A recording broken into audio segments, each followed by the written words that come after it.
Okay, everybody, I would like to welcome you all to a session that we're very proud to have here tonight. It's on the theme of music and development, new markets, emerging talents. It is put together by the MSDP task force, and today's presentation will be shared by Loulou Cherinet from SELAM and by Dudu, Sarr, and two emerging young artists from Africa. And we will end actually the session with an amazing performance here. And believe me, these guys are something else. Yeah, exactly. Can we hear some more of that? Allah, Allah. Allah, there we go. Okay, now we're very proud to have this session going here. And I think, Loulou, are you ready to have a go? We're going to start with SELAM. And SELAM is very briefly an incredibly strong initiative founded actually in Sweden, but based in Addis Ababa, Ethiopia, founded by Tishona Wandumu, friend of ours here, and we have the pleasure of having Loulou, who's an international manager for your projects, right? Yeah, whether it's in Sweden or Ethiopia, do the presentation. And it's actually synced together very well with what Dudu and New African Voices will be talking about. And I will just give you a short little thing on Mr. Dudu Sarr here. Dudu is a manager of emerging young artists that you will meet here tonight on the stage, and also of Yusumdu. So we'll hear a lot about what it's like to be an emerging artist in Africa today, and also what it's like, I think, maybe to have succeeded, and the path there, and what's needed to juggle both. Because Dudu is a mother and father to all of these things. So it's quite an amazing guy. Okay, so Loulou, let's give a hand for Loulou Cherinet.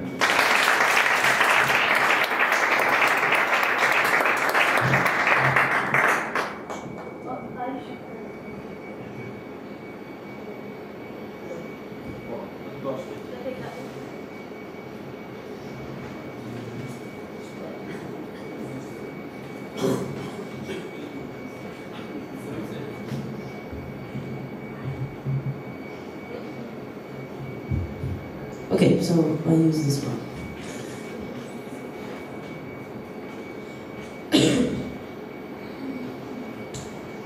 Okay, first of all, thank you, MC, for letting us speak at this conference. SELAM is a member of the European Music Council since this year, so we're really excited to meet all of you and see what we can do together. Please, after this evening, hook up with us and let's talk some ideas for the future. My name is Loulou Cherinet, and I'm not the international manager, but I do coordinate SELAM projects in East Africa. Now, what am I going to talk about? What you just saw here when you all entered was a film showing some of our exchange projects in East Africa. But I'm trying not to do a presentation of SELAM, but rather talk more about and share our views, how we think about the development aspect in what we do.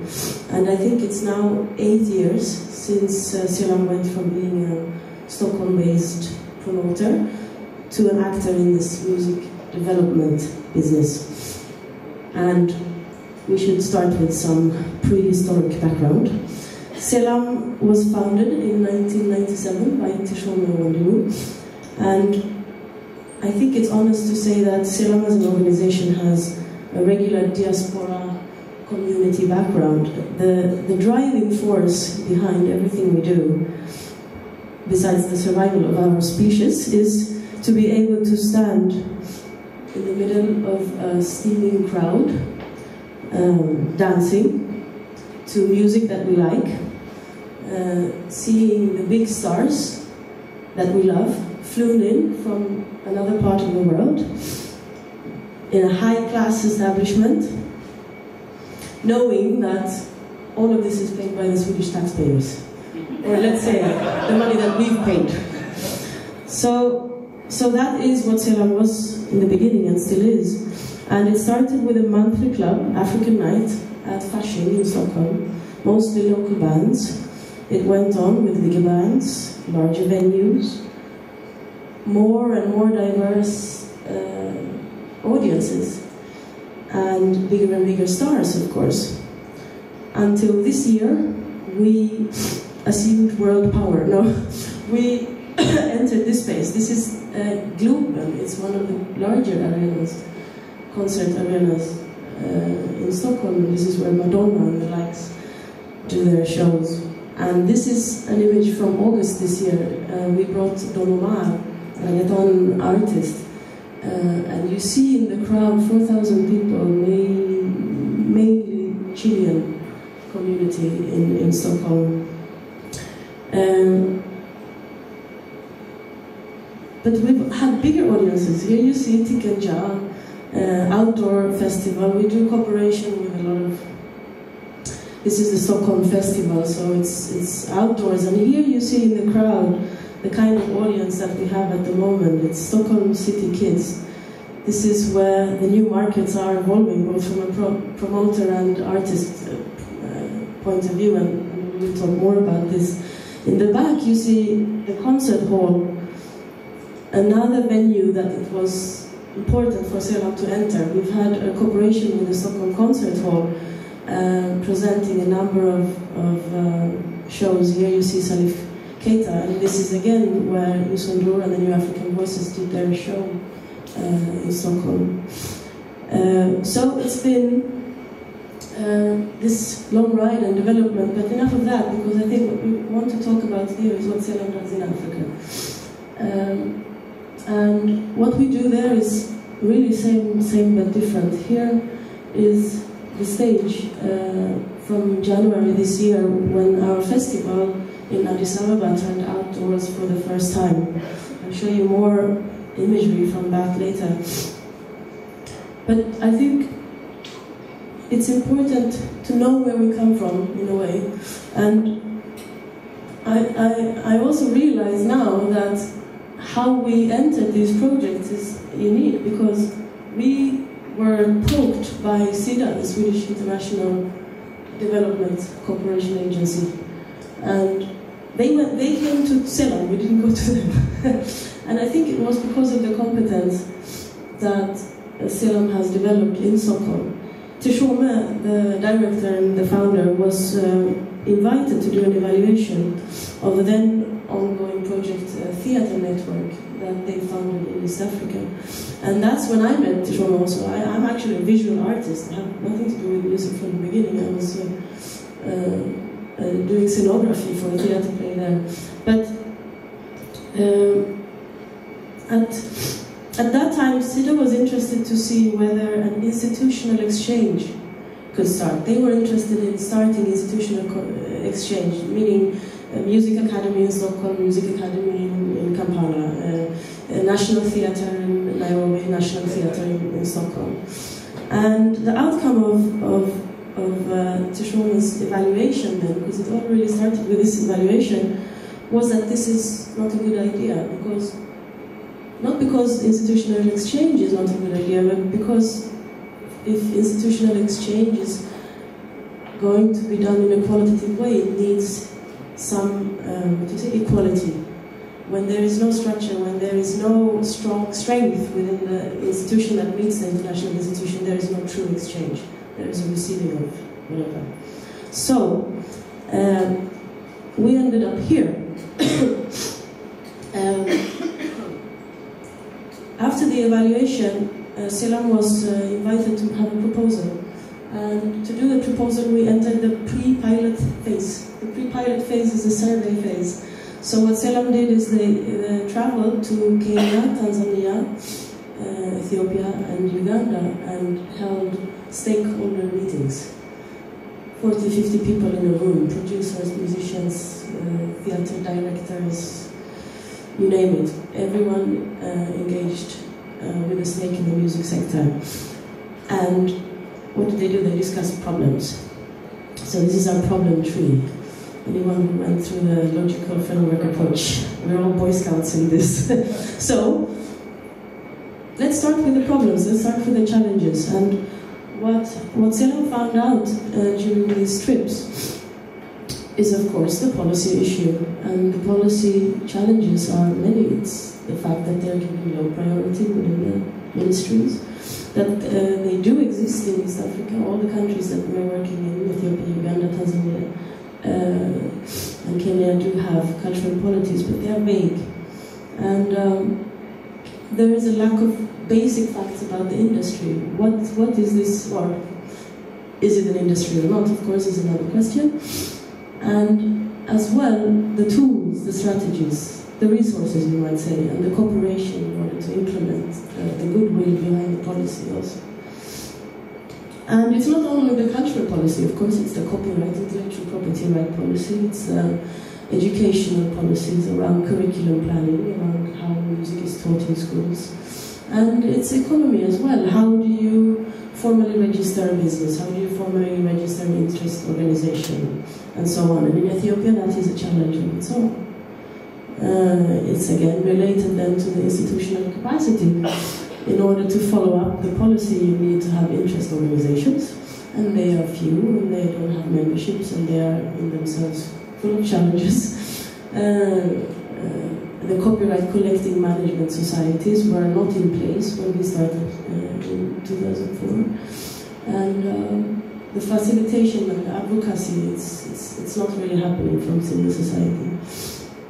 And again, a general challenge of competence about management, promotion, marketing, distribution, technical such as sound engineering, all the subsectors of the music industry, ICT,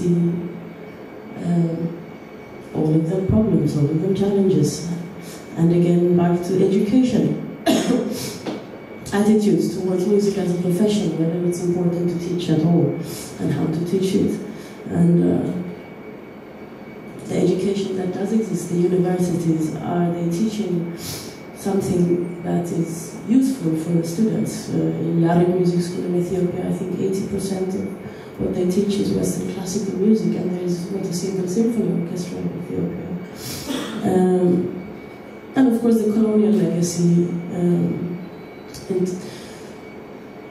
schools in the countryside that has only a broken down piano, and the teacher says, I would like to teach music, but it's not possible because we don't have instruments. And then yet the surrounding is full of instruments. So, what is this? What have we learned? Anything new? I don't know about you, I've been to a lot of seminars describing the challenges, and I think I've met a lot of people who knows very well what the challenges are.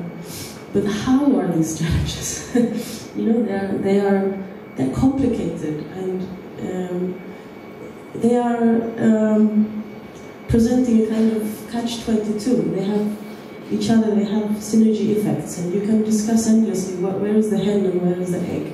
The policy issue, it's vague, it's not well developed. How do you develop that? Yeah, you need interest organizations to be involved, to bring the basic information. So where do you start? Is it the one or the other? In order for the interest organizations to exist, they need a policy that gives them the possibility to register formally and function and so on. So you find all these complicated synergy effects, and you have and a kind of organic situation. And I think that founding out this, SELAM started to work in a way which is similar to the challenges that we are meeting.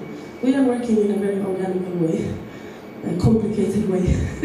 And as promoters, with the background of always trying to find, you know, the holes in the budget in order to, okay, we have one more person to bring, let it be a person who can both have a sound engineering workshop and do the sound for that artist. You know, that kind of in the moment production.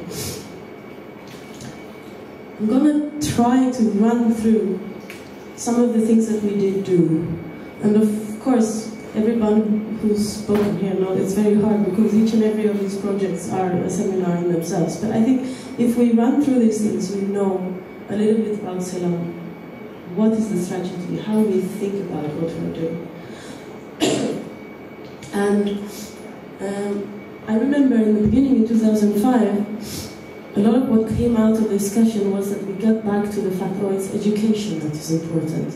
We have all these problems, but we don't have competent people. We need to educate the coming generation, and then we will solve all the problems. Our musical products will be better, and that will give us a chance to enter international markets.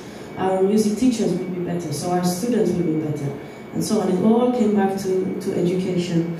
And we did a few projects trying to meet these things, and the ideas came from, this is an image from Mbarara in Uganda, and it's a project run by Mbako Troupe. It's a group of performers and musicians and dancers.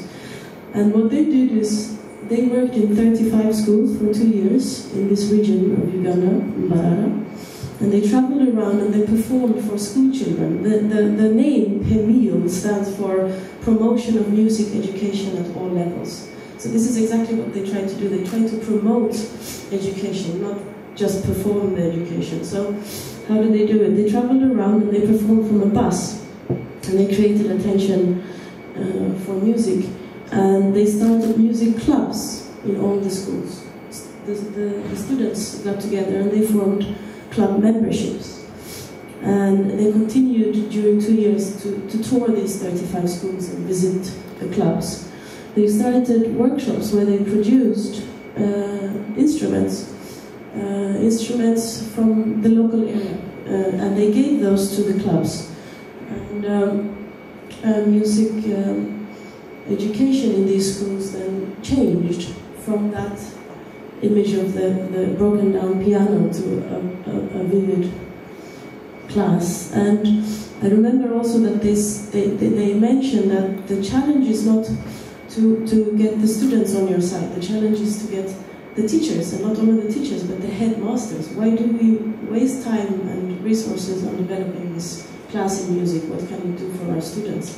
And the motivation for this can also sometimes be funny. I remember I sat in some seminar where a teacher was saying, there is research in Europe, and it says if you play Mozart for cows, they milk better.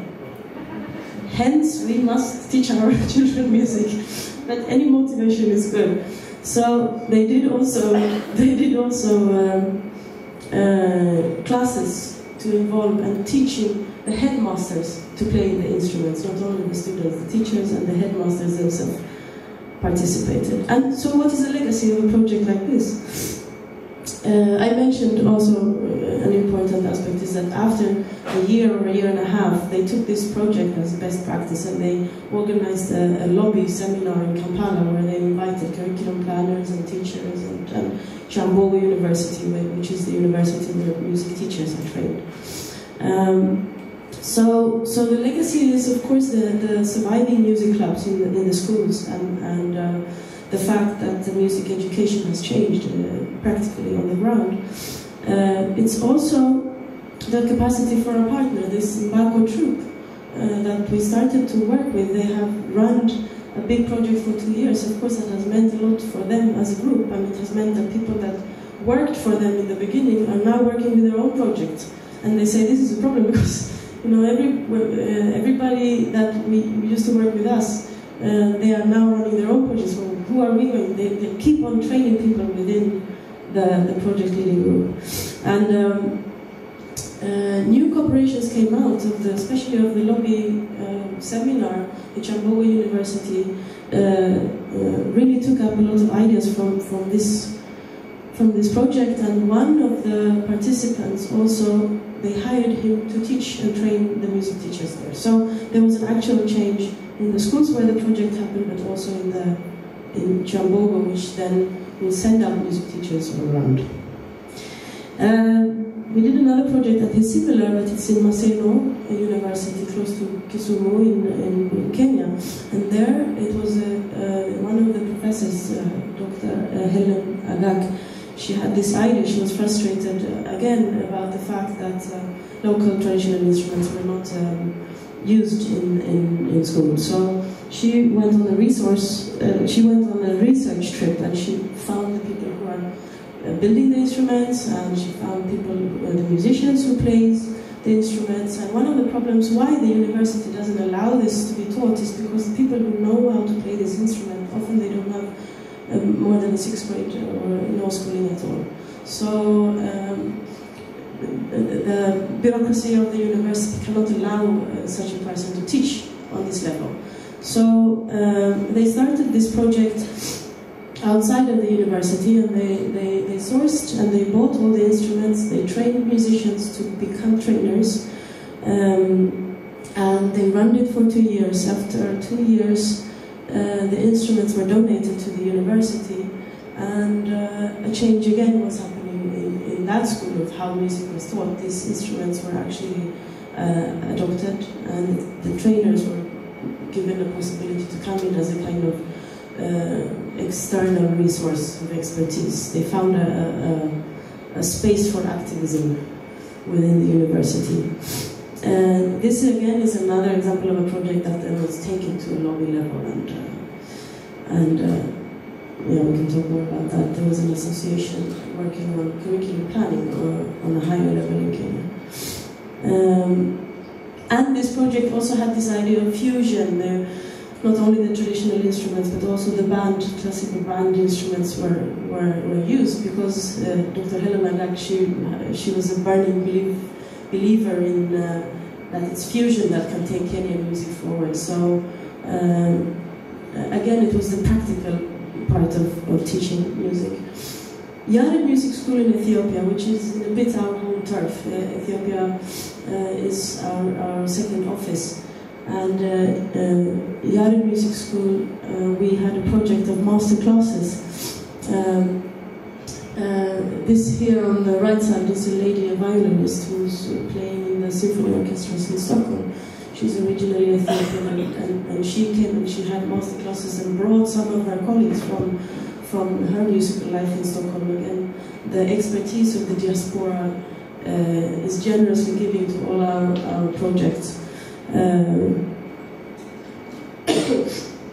We also tried, one of the problems of the Yared Music School in Addis Ababa is that students enter this school, which is supposed to be on a university level, without any skills. There are so few opportunities to learn music, learn instruments on a kind of pre-university level. So we hooked up together with Addis Ababa Youth Association, and we basically paid and hired a keyboard, a musician playing keyboard, a vocalist, a bass player, and we did during 2 years in 4 areas, problematic areas in Addis Mercato and so on, sessions. And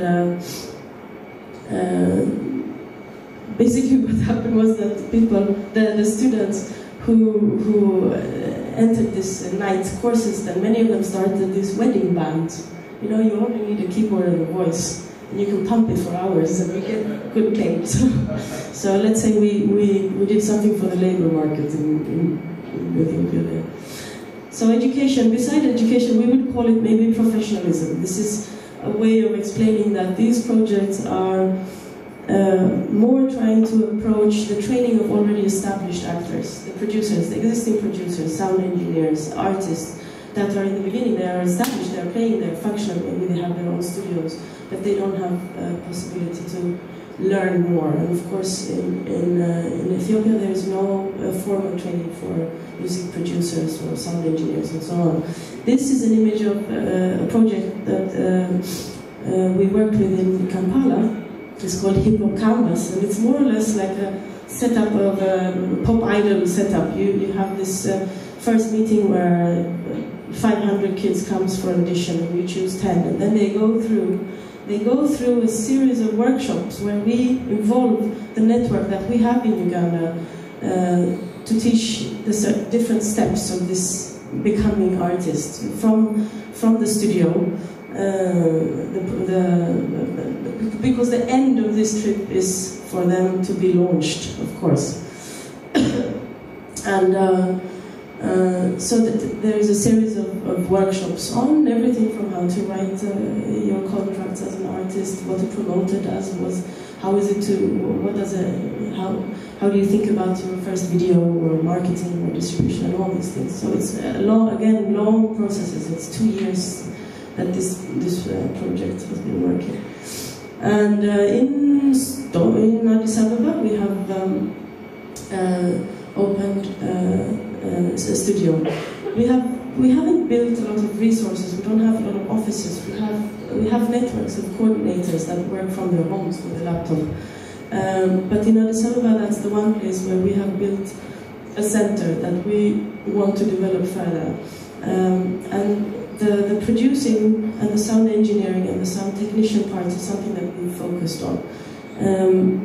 So here we have training for already established producers, and you know, the workshops that we hold, what happens when you do that is, in Ethiopia, you know, 99% of the music you hear on the radio is Ethiopian music. It's very different from Kampala or Nairobi in that sense. The audiences are really there for their own music. And this music that you hear on the radio comes from maybe 3-4 studios in town. So with a workshop for 10 people, you really grab the music industry in an amazing place. Again, it's an effective way of spreading networks and spreading new competence, because each and every one of these producers have their own studios, have their own students, have their own assistants, have their own artists that's constantly visiting their studios trying to learn more. Yeah, I'm going to try to run. I have no idea how far we've come in time. You've got about 2 minutes. I got 2 minutes left. Oh, Jesus. Okay, sound engineering, there you go. Interest organizations, again, important, because that was the whole idea from the beginning, of course, that you would have these strong actors that will take the future of the sector and the industry in their own hands and be strong enough to actually have a say in the development of policy and all these different aspects. So we've worked with KAMAI, the Kenyan Association for Music and Arts Education. We mentioned that before. We've also worked with the Ethiopian Musician Association since very early on, and they did a series of music critic forums that was basically a seminar of highly academic people going through dissecting a CD or dissecting a certain artist's whole career from the beginning to the end, the lyrics, everybody they've worked with, and so on. And this created a lot of interest for the media. And again, the legacy of this project are many. The Musician Association gained interest. They have now a radio show twice a week, 2 hours on radio in Ethiopia. They became the then non-existing but now existing copyright collecting management society. They were also influential in the development of the policy for intellectual property rights. And this copyright association is still really budding and not fully functional yet, but with, again, holding a lot of workshops and trainings and bringing in expertise again from abroad, but not only from Sweden, also from Kenya. For example, in Kenya, the collecting society there has come much further than the Ethiopian one, and they have strategies and ways of approaching the challenges that are relevant for Ethiopia in another way. This is the festival where a network of collecting societies, we try to bring them together during the festival in Addis Ababa. It's from Kenya, Uganda, and Ethiopia, and they're here visiting a manufacturing factory in Addis Ababa. Information is another thing, or you call it baseline study, or you call it survey, or all of these things that then would... The importance of basic facts about the industry to inform your every activity, and of course lobbying towards the decision makers. It's a lot of seminars, radio shows, and the fact that every project we do, again, we use the moment of the seminar to approach the media to gain interest for the challenges that these projects are meeting. Oh yeah, that was an image of our coordinator in Uganda, James Isabayo. And again, the baseline studies that we do before the workshops.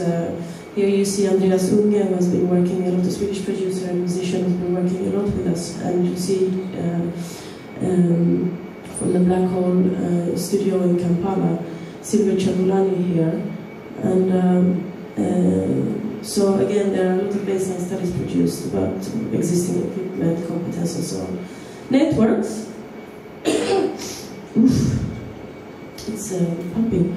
So, network is close to the heart. That's what we've been doing from the beginning, bringing artists to Sweden. Here is an image of Zeritu playing at the festival, the annual festival that SELAM has in Stockholm.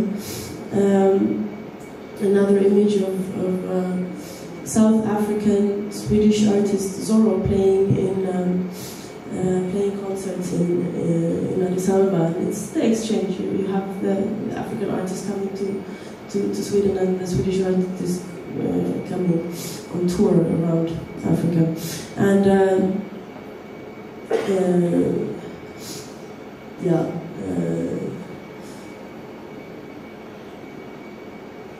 different aspects of the exchange with jumpers. Maybe this is interesting. This is again the concert hall. This is where Dudu and the New African Voices did play in Stockholm, and this is a photo actually from where Addis Acoustic went to Stockholm and also participated in Rumex, which you all probably know, the fair that was in Denmark at this time.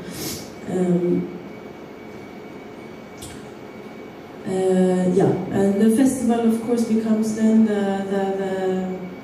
the major event that, in a way, brings all of these different activities together. It becomes, for us now, we've done 3 times in Addis Ababa, a regional festival, where the competence and the training is done through, of course, the actual production of the festival, the networking between all these actors, and using the festival as a lobby tool for lobbying and so on. So, a little bit of visuals before I give the floor to Dudu.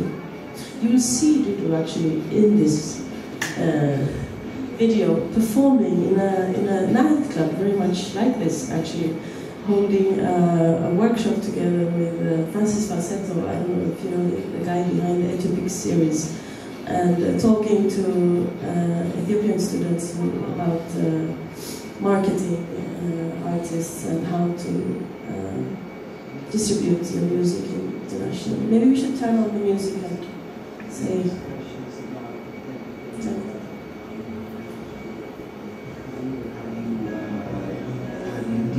Difficulties in selling records and managing copyrights, and people come from different parts of the world, so we have different experiences and discussions have been really fun.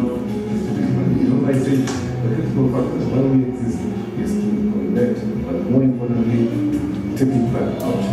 I'm used to SELAM now. They're very high quality, organized, very thorough. They think things, and they make it as an experience for the musicians. It becomes very easy to work.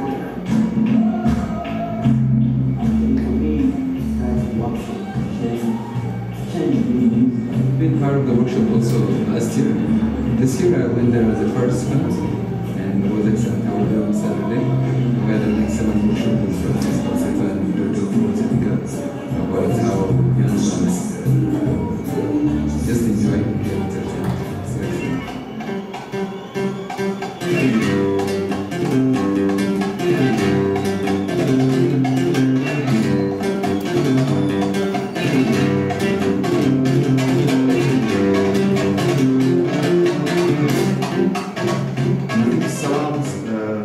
Philosophy is that culture is important, but having a private element in it would make it sustainable, would make it last over the years.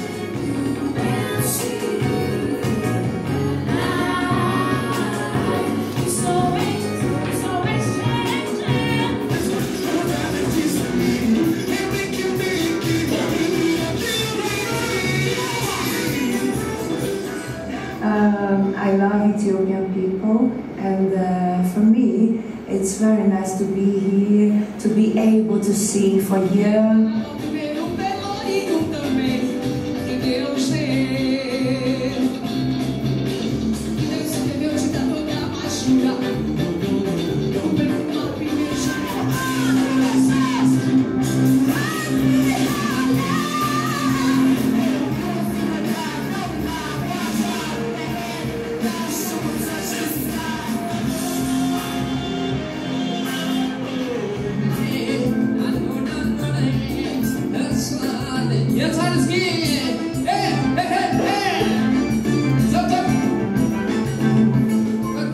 excited.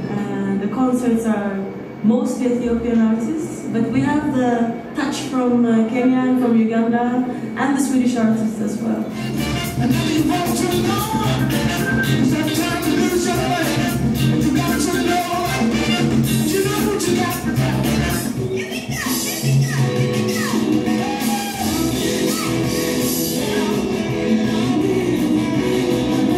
That's one of the coming workshops, live recording things. Sorry for the sound. Okay,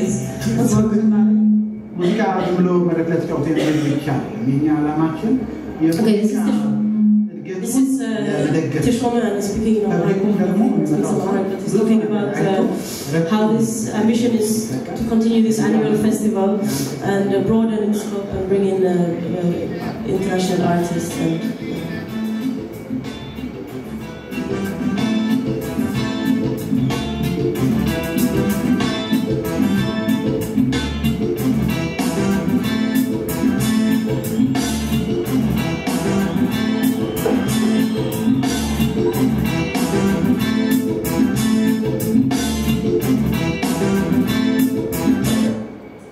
Thank you very much. I can't see you. I don't know if you've been bored or not.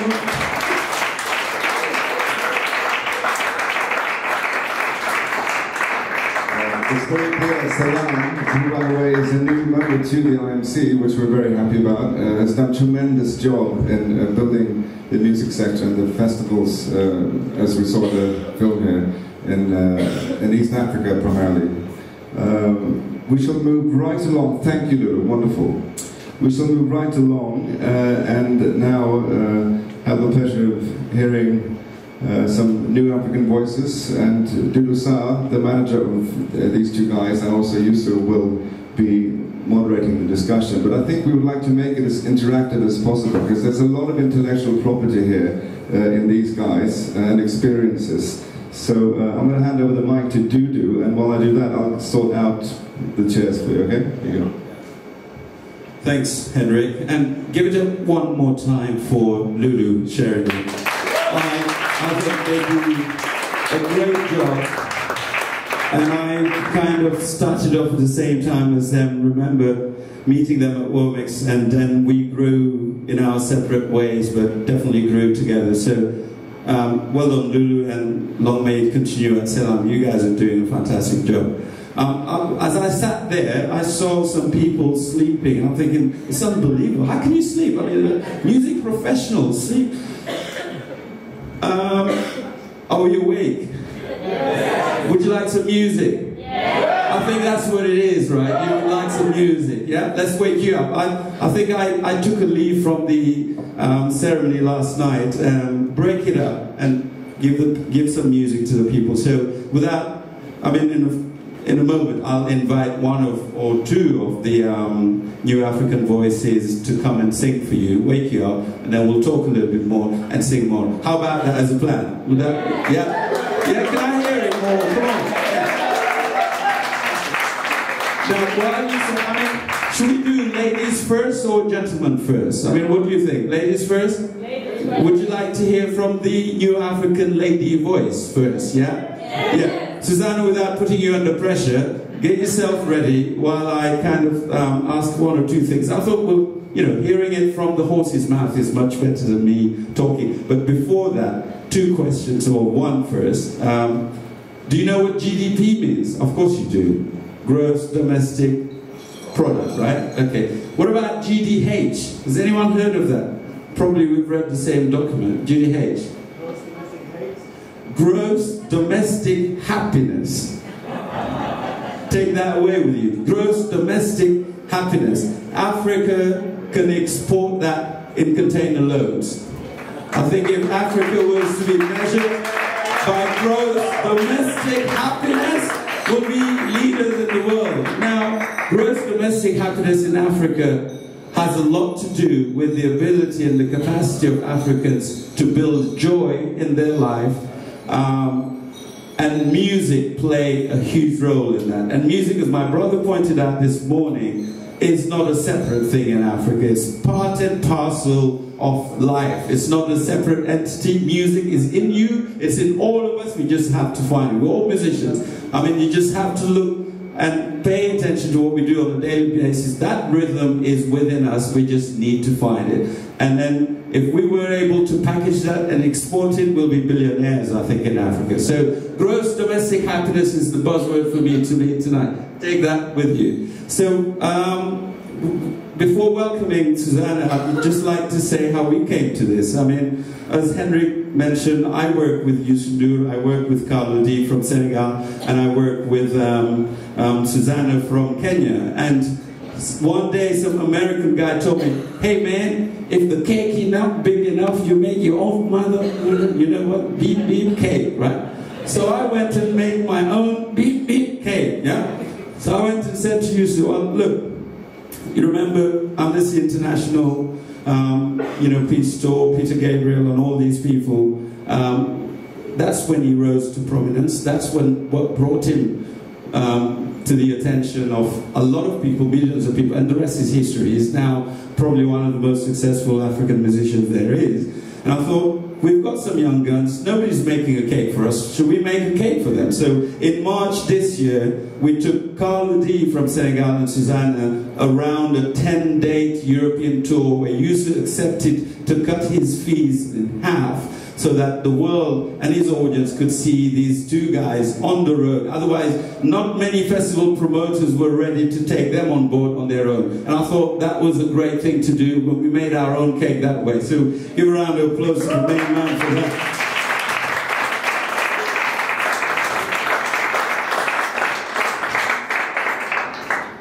Africa's full of talent. The world, I mean, didn't stop producing talent after Youssou or Bob Marley or Salif Keita or Oliver Mtukudzi or Thomas Mapfumo, Miriam Makeba and Hugh Masekela. But unfortunately, those are the same name year in, year out that we see in festival worldwide, which is totally understandable, especially in current. Suzanna, please come and take your seat because I'm extending it because the minute you step in, I'll stop talking. You know, so we're some of you music professionals who've got, you know, inroads to the decision makers, please tell them to be brave enough, tell them to program some young acts, because if it wasn't for somebody brave as Peter Gabriel, who went to the organizers of that tour and said, I am not going on tour unless you allow Youssou and his band, and there were about 16 of them on the tour, I'm not doing it. And that's what we did with these two. So be brave enough, be bold enough, and program some new talent. I mean, those guys are doing very well at home, but you know, internationally, we're still kind of struggling. So, are you ready to roll? Or sorry to put you under pressure, my dear.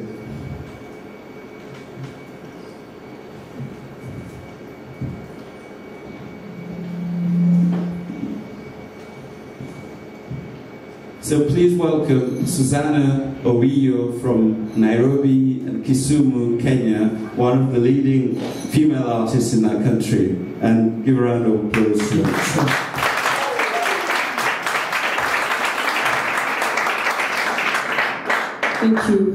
Thank you, Dudu. I feel honored to be here tonight. Don't want to say much.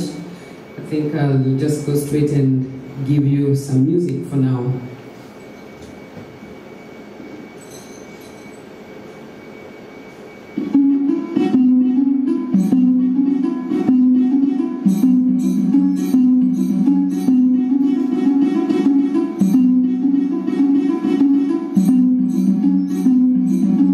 Hey,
Thanks, Suzanna.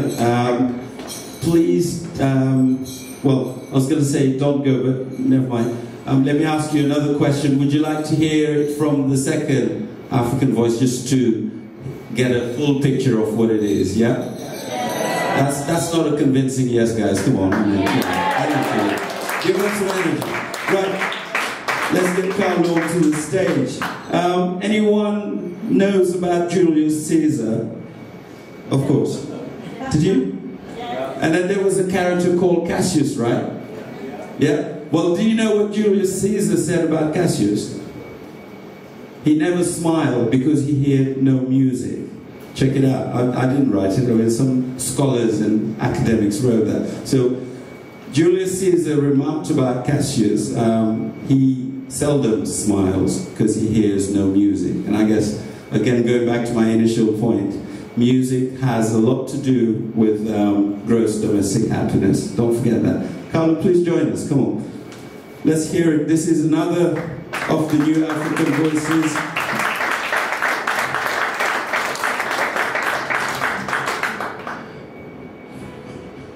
Yeah. From West Africa, Senegal. Also graced the stage for 10 dates in Europe in March of this year, and it went down very well. So today is your chance to hear him as well, and to take the message home to your constituencies and tell them about these two. Yeah. Yeah. Assalamu alaikum. Hello. Ladies and gentlemen, my name is Carlou and I'm from Senegal. I'm an artist and musician. I don't speak English very well. Someone tell me you have to learn and speak English if you want to play music and be an amazing artist. I've been in school for learning English, but give me just 1 or 2 more years, inshallah. Je vais commencer avec un morceau qui s'intitule Namunala. It means miss you. And this song talks about the story between my mom and me.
Suzanna, come back and join us.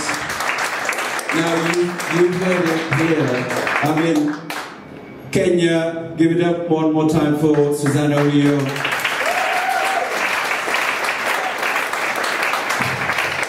And give it up one more time for Carlou as well.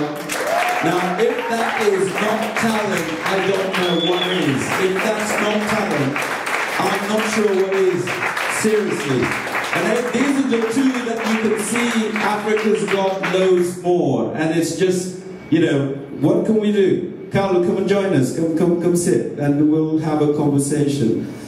We want this to be as short as possible in terms of, you know, the talk, and as interactive as possible. So I'll hold the mic and then we'll start discussing, you know, the talent is evident. Don't you agree? Yeah, there is that talent, but talent alone doesn't get you anywhere, does it?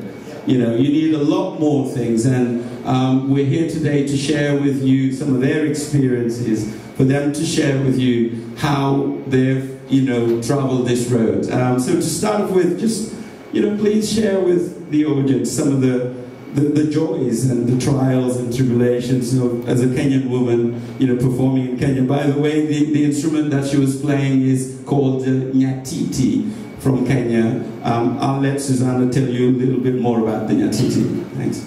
Yeah, in fact, I wanted to talk about that. I thought that time was just meant for singing. That's what I'm used to doing. This is a different setup, but I'm quite honored to be here. And just as Dudu told you, I come all the way from Kenya, the eastern parts of Africa. I started music when I was young, I would say in school, but I inherited also from my grandfather who was playing a nyatiti. This was it's actually a male instrument, but I broke all the rules. Being a woman, and I always believe in myself. I said, what a man can do, I think even women, we can do it 100 times better. So, yeah, it's been a long journey. Back at home, African artists, so to speak, you're not taken seriously until you are serious. The reason why I'm saying this, my starting to play in the industry, I remember I used to perform in clubs, like one-woman guitar. I used to play one-woman guitar in different clubs in there. But until an opportunity came, when one of the cities was celebrating its 100 years, that's when I got to perform in front of 3 heads of states from Uganda, Tanzania, and Kenya. And the whole media, per se, or the whole world was like, oh, where has she been all this time? So that gave me a drive even to look at music career differently, because I believe we are in this industry as African artists, but somehow people don't think it's a career, But until we prove to them that you can survive in music through singing, through being an artist, it's an example. People like me in the field for over 10 years now, to show courage in upcoming talent, which is quite difficult because our industry can be very frustrating back at home. There are challenges we face, right, from management to promoters to distribution to piracy, which is a global problem, I believe, and also the attitude people have towards music. I think that is lacking, and this starts from the top. I'll give you a very good example. I remember I was invited to perform in Japan, and this was courtesy of the government of Kenya. And when I signed a contract, I was meant to do three appearances. But when I went to Japan, it changed to 20. So I was asking, how come I signed for 3? If you want me to do more shows, then can we sign another contract? Oh no, Suzanna, this was coming from the government official. We are trying to promote you. These Japanese don't know you, so just do the shows. I told them, if you want me to do more shows, you have to pay. If you don't want to pay, I'd rather go back home. So these are experiences or challenges we face as musicians. If you're not strong, if you don't know your rights, then they take advantage of you, and that is what is happening. Yeah, so thank you. Also, just to add on the challenges as a woman, it's very it calls for you need to be strong to be in this industry, because one, it's male dominated. That's what I've seen, and I've seen young girls or women shying away from the industry, maybe because of cultural practices, but it really calls for real women to come out. And that's why when I see women who have taken our music up there, the likes of Angelique, the likes of Maria Makeba, the likes of Nyanka Bell, if I'm just to mention a few, I really I really look at them and I say, these are really strong women, and we should lead by example. And it's because of them that I'm where I am today, because they inspired me. Yeah. Excellent. Thank you. Thank you, Suzanna.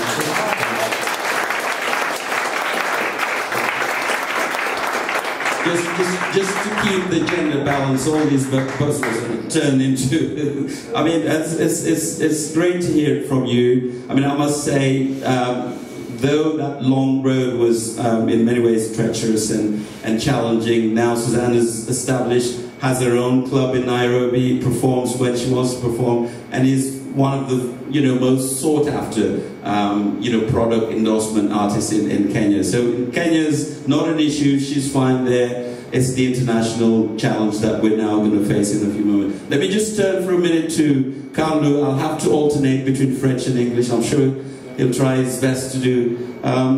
Just to let you a little bit about Carlou's history, he was a member of probably the most known hip-hop band to ever come out of West Africa, Positive Black Soul. They toured the world, and then he decided to go solo in his own career. So Carlou, please just share with us, est-ce que tu peux parler un petit peu de ta carrière, de tes débuts et des problèmes que tu as rencontrés en tant que jeune artiste africain? Voilà, merci beaucoup. C'est presque comme elle, hein. Je veux dire, tous les artistes ont presque la même histoire. On souffre beaucoup. Il faut vraiment un vécu pour un artiste. I'll just jump in and translate, so in short sentences. Well, it's relatively pretty much the same thing as my friend over here, Suzanna. Like artists, we all suffer quite a bit in Africa. Voilà, donc j'ai un vécu qui m'a poussé à faire de la musique. Je l'ai presque fait par obligation. Almost went into music by obligation because of some of the things, some of the experiences in life I've had. Voilà, donc à ce moment-là, j'avais que 20 ans. Et tout ce que je savais faire qui pouvait plaire à quelqu'un, c'est de chanter. At that time, I was only 20 years old, and all I could do that would appeal to people or please people was to sing. Donc, mon père, notre chef de famille, nous a quitté, une triste histoire que tout le monde connaît maintenant chez nous. My father left the family household, which is a very sad story. We were on our own, left to fend for ourselves. I mean, that's a fairly well-publicized story back home. Donc, ce qui m'a poussé à prendre ma famille en charge, et ce qui n'était pas facile au début. That pushed me to be the family leader and to look after my own family. Voilà, donc au fil du temps, après, ce n'était plus une obligation, mais plutôt de l'amour. And with time, as time sort of went, it was no longer seen as an obligation, but a love and a passion for what I was doing. Donc, l'amour pour la musique et cette envie de donner, grâce à la musique, j'ai une femme, des enfants, que j'essaie de leur donner tout ce que j'avais pas. And this passion for music has given me everything I have now, including a wife and children, and I'm trying to give them as much as I can through my music. Voilà, et j'aimerais bien, avec ma musique, aller plus loin, très très très loin. Quand je vois les Dudu, les Salif et les autres, les grands, je ne ressens pas la peur, plutôt cette envie d'être au même niveau que de véhiculer le message que j'ai ici, parce que j'en ai plein. And with my music, I would like to go very far, further, and when I see the elders like Salif or Yusu, I have no fear. In fact, I'm more energized and I would like to go as far as possible because I have a lot in my heart that I would like to, in terms of messages that I would like to share with people. Voilà, et c'est presque ça en général. Avec African New Voices, on a eu à tourner avec Yosondo et avec Suzanna. On a vu vraiment beaucoup de belles choses, les publics, et les concerts, c'était vraiment grand. Et voilà, depuis, on n'arrête pas, on continue, on est sur l'histoire. Voilà, merci. And with the New African Voices tour, we had the opportunity to tour a few cities and do some really great gigs in front of amazing audiences, and we would like to continue in that streak and go further. Thank you.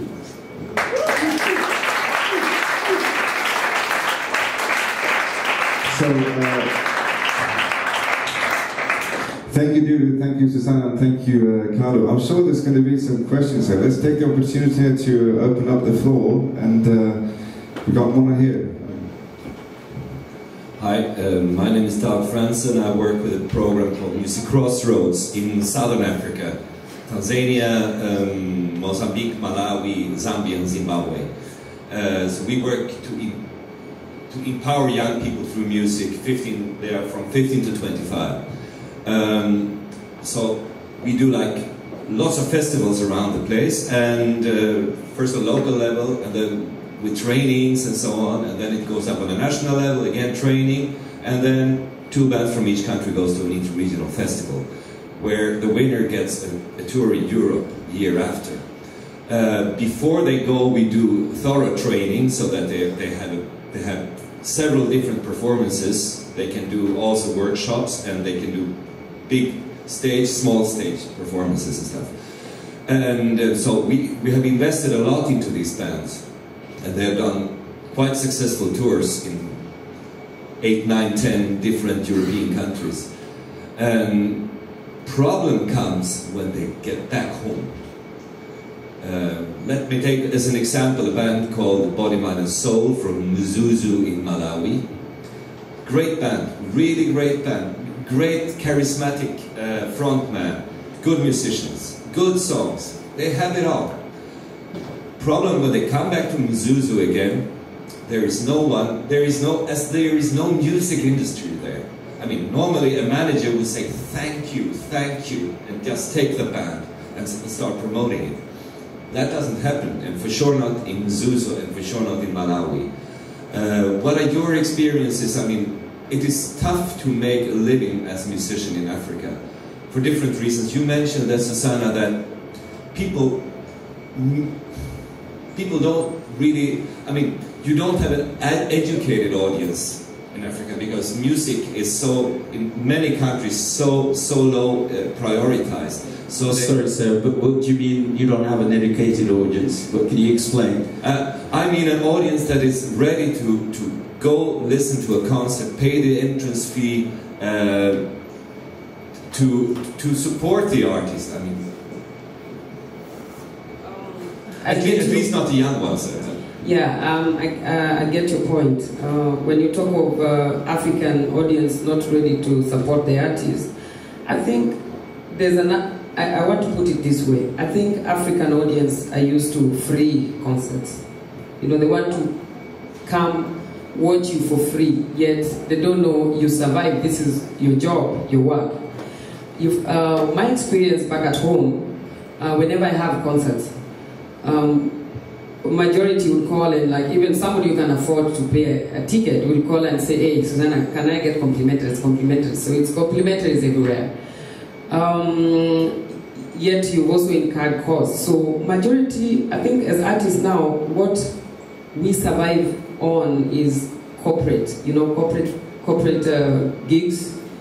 And at least if you get a gig from Coca-Cola, from just to name a few, at least it keeps you going.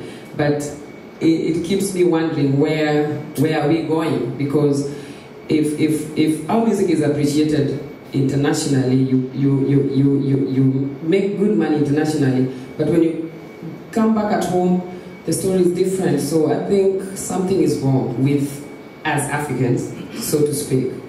Yeah. Just to add to that, I think we always make the mistake of lumping Africa into one big pot, you know. What happens in Kenya or Tanzania is different to what happens in Senegal. This guy, I mean, they actually both have to leave first thing tomorrow morning because they've got performances waiting for them.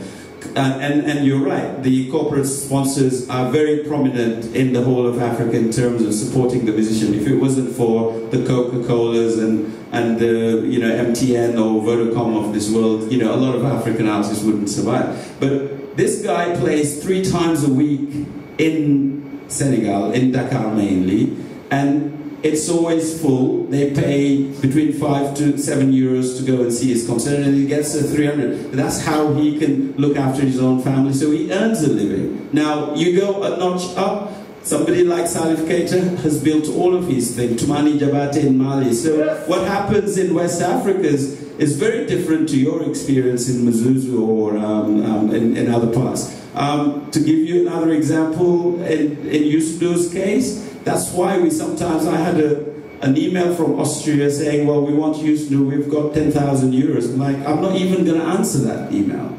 Because he can play back home in his own club, 1,700 people paying 15 euros each. Do your maths?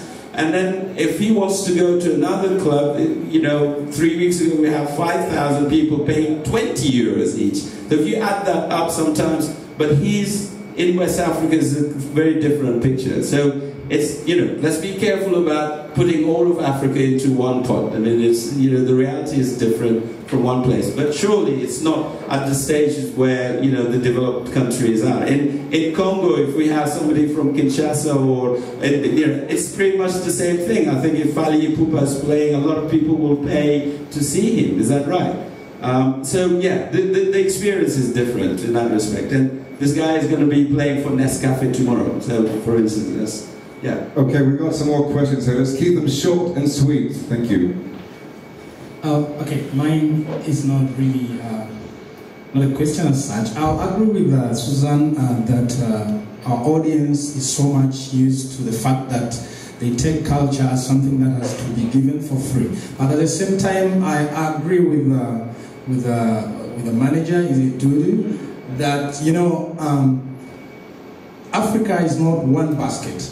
But the truth is, I think as musicians, we most of the time concentrate so much on the music so that we perfect our trade. So we do the music good and concentrate on that. And we forget that to make it big, always you have to have somebody somewhere. In Africa we have a system which I think is bad, and you will agree with me, Dudu, on this, that we actually believe in that. We think that you can be one man on an island, which is very, very impossible. We find ourselves, when they call a bass player, you say, I can play the bass, I can play the keyboard, I can play the drums, I can sing. But when they ask that, okay, there is a job, we want a professional bassist, you will never surface there. And you end up belonging nowhere. So what I think is, we lack, basically in Africa, we lack the managers who can package a musician so that the audience sees something different from what they expect. I mean, they see you as a star, they see you as a different product than how we take ourselves as musicians. Yeah, we are good as musicians, but we don't have the management team. Thank you. Response to that, Dudu? Well, let's ask in terms of management. Would you agree, Carlou, est-ce que tu es d'accord? Il dit qu'en Afrique, bon, c'est vrai qu'on a le talent, on a beaucoup de musiciens, mais on n'a pas les gens qualifiés en termes de management, en termes de gestion pour soutenir ces artistes. Qu'est-ce que tu en penses? What do you think? Je suis tout à fait d'accord avec lui. On a beaucoup d'artistes en Afrique, beaucoup de talents, des artistes qui ont beaucoup à dire, mais bon, il n'y a pas que ça, comme vous venez de dire. Il n'y a pas que le talent, il faut un staff derrière, et c'est ce qui nous manque, effectivement. Je suis d'accord avec lui. Okay, we'll continue here with just a short question. Keep it short and sweet, please. Okay, cool. Sorry, I didn't translate. I just realized no, he was in agreement, and I guess no answer, agreement. Yes, there is lots of talent. Sorry, if I'm doing this is because I want to see the audience and I can't see them. But we do lack the staff behind it, as Dudu pointed out early on. It's not just talent alone, but organization and staff and skills behind it. And yeah, I agree. I'm probably, in terms of capacity building, there is a lot more to be done there, and I guess it will come. There are good managers out there. Yeah. Oui, bon, merci. Merci. Je vais aborder un peu dans le sens, c'est pas une question. Enfin, le problème qu'il a posé est réel, mais c'est différent selon, comme vous l'avez dit, selon les pays. Selon les pays, parce que déjà, il faut qu'au niveau des structurations, ça dépend des gouvernements. Par exemple, au Sénégal, en Afrique centrale, certains dirigeants ont déjà imposé la chose pour donner une valeur à l'artiste même. Si bien que l'artiste est comme un produit qu'on vend cher. Le Soufundo au Sénégal, il est plus qu'un président, il est respecté. Ce qui fait que quand on demande, on dit que le Soufundo a un show, il peut faire 20 shows. Les gens viennent parce que d'abord, c'est comme une denrée rare, c'est une personnalité. Ce qu'il veut faire, c'est du sérieux. Donc, ça dépend. Parce que chez eux, peut-être, l'exemple qu'ils donnent, c'est parce qu'il n'y a pas une structure qui, comme il a dit, qui arrange l'artiste en tant que produit. Si l'artiste rentre, il a fait une tournée, il rentre, et qu'il est dans le bar tous les soirs, bon, écoutez, si vous demandez au public de venir le voir, je l'ai vu hier, on était ensemble, ils ne vont pas. Donc, c'est un problème de structuration, c'est un problème de niveau, de culture, d'image qu'on fait des artistes. Donc, ça dépend des pays. Donc, c'est ce que vous avez dit. Perfect. Merci. Just to translate, he was coming back to the earlier point that the gentleman made, and then stating or stressing the fact that different experiences in different African countries, especially in Central Africa, where it's an issue of image, it's an issue of government involvement, it's an issue of professionalism, so therefore different countries have different realities, and that's absolutely true. I think in Central Africa, you know, in Congo for instance, or Cameroon, it's a completely different picture than to some parts of Africa. Thank you. I am making just a very small affirmation that it is very rare in my years living away from the motherland to experience such a powerful representation of a powerful showing of ambassadors for what you call GDH, gross domestic happiness. I very rarely experienced such power. I shed tears of joy. I'm proud to be from the motherland. Thank you. A little bit more to come. Where's Henrik? Can you cue us as to how much time? Because I'm pretty sure we'll try and manage to fit in maybe two more songs, one from each. Yes? Okay. Not very rarely, following the previous questions. Sure. A little bit. I had the chance for a while to work with the project that Doug mentioned in the Southern Africa, and we had a project about the rights of the artists, musicians, and the musical rights and all the copyright issues. And afterwards, I tried to keep an eye on the countries, the different parts of Africa, and to see how the music business goes there. And as you said, in some of the countries, it's more established. But also the examples that you gave are, so Yusundur or like some other artists can give a concert and earn the money. Or maybe they have a better recording industry, they can have some CDs and then sell it. But these are all but when they need an international success, they usually go to record in Paris or London, where they can actually follow it internationally. What I have seen is one of the main assets for artists is the rights in the compositions, the publishing. That was very much missing, and that goes for most of the countries actually.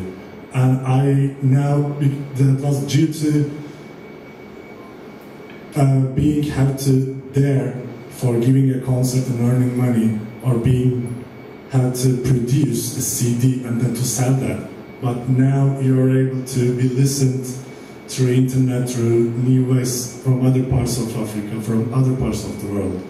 So how do you see that the music industry in the countries that you are from, or like in generally from Africa going, and where the success lies for the musicians coming from the countries that you are in? I have seen an example of this mobile phone industry in Africa, which grows faster than anywhere else in the world. Almost everybody has that, and that's, I think, how I see it's a great opportunity to use both this rights based on publishing and recording to have a kind of more commercial success, while your music is used, not only the recordings that are sold or like only the concerts that you have to be there, but while your music is listened all over the country is there. So how do you see it? I would be very happy to hear more about Sure. that. I'll give you my own personal opinion in a moment, but let's hear it from Suzanna and Carlou first. Did you hear the question? Yeah, quite a bit. I think when it comes to mobile marketing, like you mentioned, I've seen quite a number of artists that is happening back at home, and we are able to make money out of the mobile marketing. But besides that, there are also other areas, i.e., which you didn't mention. I mean, it's not about performance. I think on concerts, selling CDs nowadays, it's very hard to make money out of the CD sales from stores or from the shelves. That's dying. So I would say I'm quite privileged because I got a distribution company who are from Oslo that are distributing my music. They were quite specific. They said they don't want to touch Africa, deal with African territory, let them deal with the other territory, the international market. I believe because there's a system, the system is in place and you can monitor, whereas on this other side it's very hard to monitor if your music really is selling. Even online business, fine. We will get money, but I think not what we are supposed to get. So it's still quite unclear. Yeah. I would like to just jump in there. We have a few hands here still, but can I ask you please to just, if there are questions, put questions, because we'd like to finish this session with some music, right? Yeah. So if we want that, then just short questions, and let's keep it at that, because we're running out of time. Okay, because you took me last, rather than first, I was going to raise a protest, so I'm just still going to say what I wanted to say. To say to Susan, you're a good example of a woman. And I would like Dudu, please don't use her only for entertainment. She can also be very helpful with social engineering, for gender cases, all over Africa. You must have heard our discussion early on. Oh, absolutely, yes. Okay, thank you. Yes, thank you. And for the young man, you have a beautiful voice. We thank God that your father misbehaved to give you the opportunity. That was a disappointment that turned to a blessing. I thank God for you. Is your mother alive? You did a song for your mother. Oh, she's not living to see how successful that son of hers turned out to be. Congratulations. Dudu, please, we need more like you. You are a good manager. But there are so many talents, and we need more managers. And talking about the education you talked about, it's not about book education. I just finished working with NMPC that deals with oil in Nigeria. And when I named my price, they said, no, this is what we can afford. I said, I have a group. They said, cut the group down. Can you imagine? Yeah. Cut your group down and reduce the duration. What has that got to do with production? Absolutely. If you're doing 1 minute, it's the same time you need for preparation, and so on and so forth. So we need more education, more awareness. They just don't take music seriously. That is the problem. Absolutely. We need to solve. Yeah, thank you. That definitely, in total agreement. Thank you very much. We've got a few more hands here. Can we say something about the new markets? I'm thinking there are so many opportunities. One of the things, what has changed with the community audiences around Europe and West, and I mean the festivals, the possibilities that we see with the festival in Addis. People are paying, there are new middle class and so on. Can we talk about that in Kenya? Absolutely. Thanks, Loulou, for reminding us of that. When in my sort of social entrepreneur experience, I've had many lessons taught to me, and one of them was your best market is your home market. And absolutely, there are home markets away from home in many ways for some of these African artists. I mean, the case of Ethiopia or even Nigeria, there are some really successful Nigerian artists who go to London or go to Atlanta and perform away from home, but to an audience. And the same thing if you extended the Greek audiences in Europe, the Iranian audiences. There are some multi-millionaire Iranian artists who play, to thousands of people in the Los Angeles area. So this is home away from home. So there is that market that we sometimes underestimate that exists. Of course, from West Africa we hear the same name, but there are all sorts of different names who travel around the world and perform to Senegalese people in France or in Belgium or in other parts. Same with Kenyan artists. So that's a very valid point.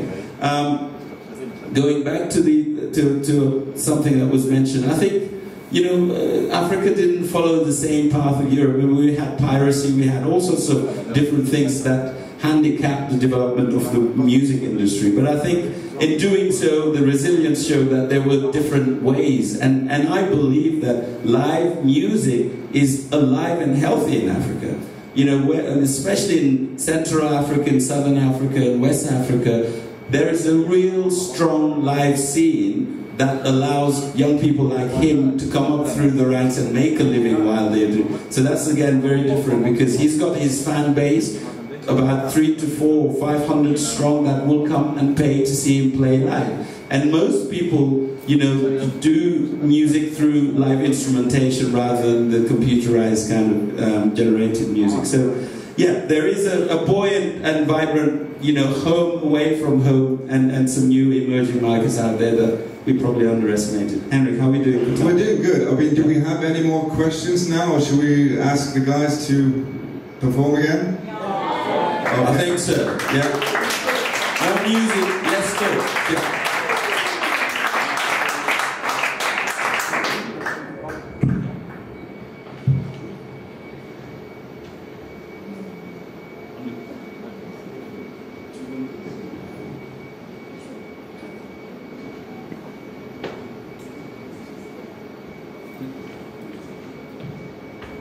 So we'll do an instrument swap. Carlou's going to lend his guitar to Suzanna, and then she'll do, because she also plays the guitar, by the way. I forgot mine. And she did not. No, I actually said, please bring the nyatiti to just provide some balance between the two instruments. But yeah, so hopefully it'll be tuned to your liking, and yeah.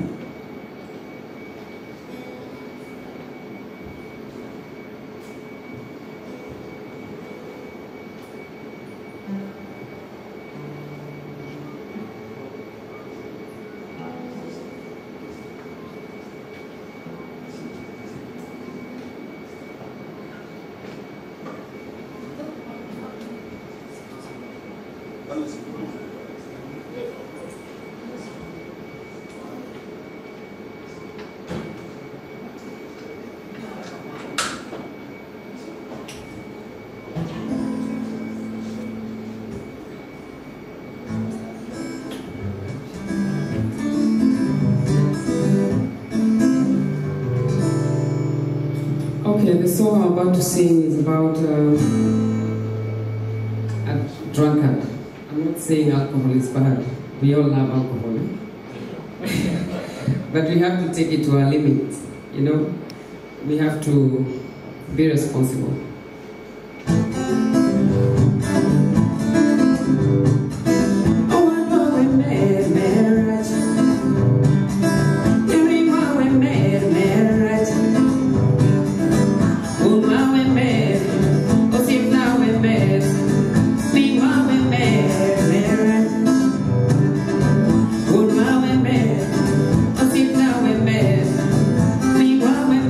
Man.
think I'm tired of this drunkard, because every time you come with new stories, you know.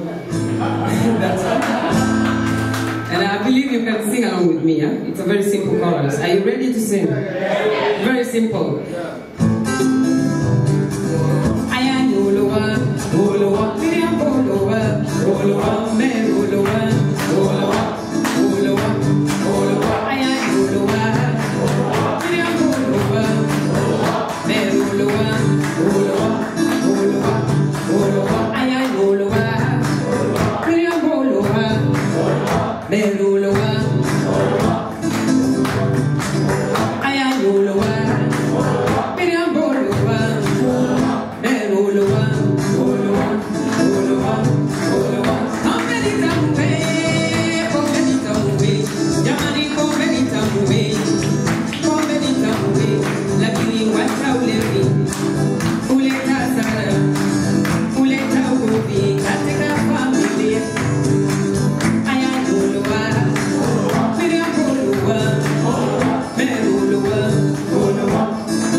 Seamless segue to Carlou to wrap up the session. I've got some cards here that you won't be allowed out of this room until you take one. So I'm going to be standing right there.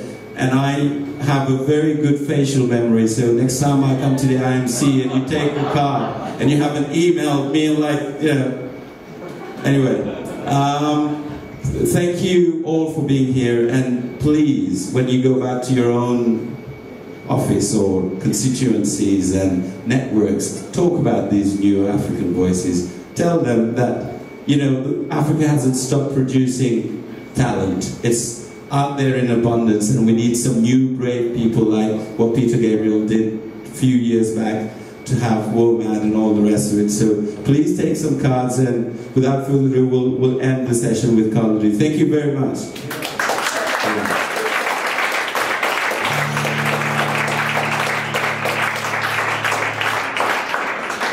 Well, this one talks about Senegal, my country where I'm from.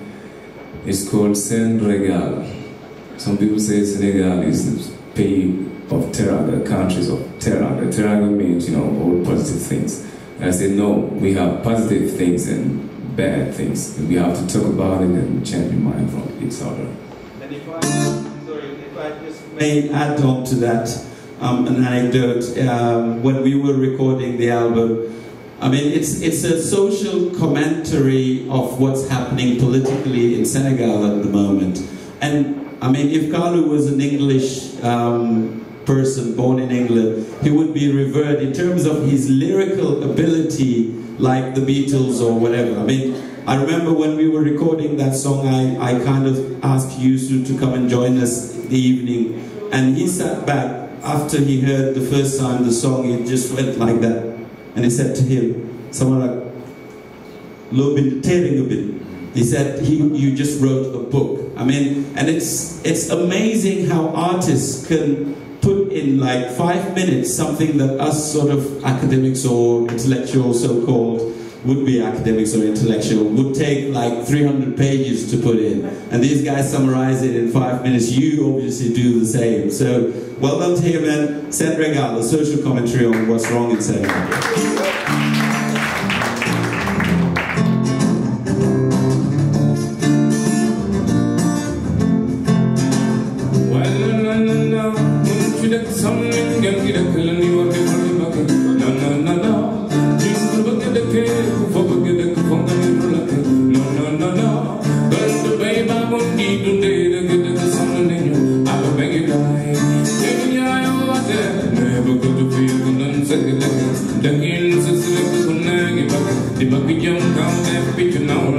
Mommy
Suzanna's on KKV Records, KKV, that's Norwegian label, and Carlou's on Harmonia Mundi, and that's a French and English label. And hopefully tomorrow evening I hope that he gets on his plane. Yusnu, the man himself, will be here. We can also thank him for being so generous and allowing for new talent to prosper. Thank you all for coming, and hopefully we'll be in touch. Thank you. Let's thank Dudu Sarr. Dudu Sarr. Big hand to Dudu.